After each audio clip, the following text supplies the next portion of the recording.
What do you call it when a US president doesn't blink, but instead slaps a 50% tariff on Europe?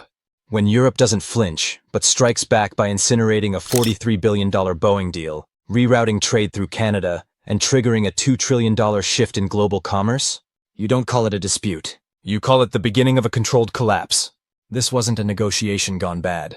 This was a rupture. A quiet, calculated unraveling of the post-war economic order. One tariff, one retaliatory strike at a time. And while Washington pounded the table, ranting about steel and sovereignty, Brussels was already in motion. Cold, strategic, and ahead of the curve. This isn't a warning. This is the moment the lights go out. May 30th. President Trump walks to the podium. He declares talks with Europe dead. Effective June 1st, a 50% blanket tariff on all European imports. Cars, steel, aluminum, food, electronics, everything. The order hits like a shockwave. Within 48 hours, European markets slump. Investors panic. And Boeing, the crown jewel of US exports, is staring down the barrel of catastrophe. In Brussels, there is no outrage, just precision. The European Commission quietly locks the crosshairs onto $95 billion in US goods. Then the unthinkable, a $43 billion Euro Boeing deal frozen. Ryanair's $30 billion order of 737 MAX jets under review. Their CEO warns Boeing's costs have spiraled out of control. And just like that, a door creaks open, one that leads to China. COMAC, China's state-backed jet manufacturer, enters the frame. For years, Europe wouldn't dare consider Chinese aircraft. Now, Brussels is modeling it into forecasts. Airbus surges. And Boeing? It bleeds. The US aerospace sector, already battered by supply chain chaos, now faces not a downturn, but a tectonic shift. But this wasn't a counterpunch. It was a dress rehearsal. A test run for a world that doesn't need Boeing. A world that doesn't need America. And then came the hits to the gut. Harley-Davidson. Levi's. Peanut butter. Symbols of Americana, now weapons in a trade war. These weren't just tariffs, they were statements. Calculated strikes against swing state industries. Harley's EU exports plummet 30%. Projected losses, $145 million by Q3 2025. And still, the worst was yet to come. U.S. agriculture buckled. Farm exports to Europe plunged by $23.2 billion. Wisconsin-based Land O'Lakes said the tariff spike on dairy hit immediately. Butter, cheese, gone from shelves. And yet, the administration claimed the tariffs were working, that they'd protect the American worker. But the numbers told a darker truth. The U.S. trade deficit soared to a record $140.5 billion in early 2025. Not stronger, not safer, just more exposed, fragile. And while the White House played chicken with the global economy, Europe did something far more dangerous. It pivoted. Diplomatic bridges burned in Washington were quietly rebuilt elsewhere. Canada stepped in. Under CETA, the EU and Canada eliminated 98% of tariffs. Trade between them is now projected to top 90 billion euros annually by 2026. A frictionless corridor. A new transatlantic, but without the Atlantic. European giants like Siemens and Alstom are already moving procurement pipelines to Quebec and Ontario. US tariffs have made steel and autos too expensive. America priced itself out. Europe walked away. And the most terrifying part? It worked. This wasn't just a fight. This was a fork in history. And the US, once the axis of global trade, is no longer at the center. The global architecture is being rewritten. Not in Washington. In Brussels, in Ottawa, in Beijing. The Boeing deal didn't die in a vacuum. It was a signal. A bell tolling at the end of an era. And by the time America realizes what's gone, the room may already be sealed. The table reset. The future negotiated, without the US even invited. In May 2025, the Financial Times reported a stunning figure. Canadian-EU clean tech trade had soared 41% in just 1 year. At the heart of it, a $1.2 billion hydrogen deal, signed not in a boardroom, but at last year's EU-Canada Clean Technology Summit. While Washington turned inward, shutting out climate-related funding, Canada opened its markets, aligning seamlessly with EU standards on labor, digital governance, and the environment. And that's when something shifted. What started as a free trade agreement morphed into something deeper. Former Canadian Trade Minister Chrystia Freeland called it a strategic partnership. But behind the diplomacy, one message rang louder than any press release. Europe no longer sees Canada as America's neighbor. It sees Canada as America's replacement. Because this isn't just about tariffs. This is about a collapsing order.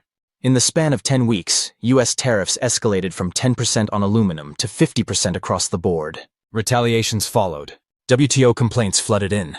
Transatlantic megadeals, worth tens of billions, now dangle by a thread. The EU paused a $21 billion counterstrike, but only until July 15th. A second list is already in the works, targeting $95 billion in U.S. exports. Washington insists Trump's online tirades aren't official policy. Brussels isn't buying it.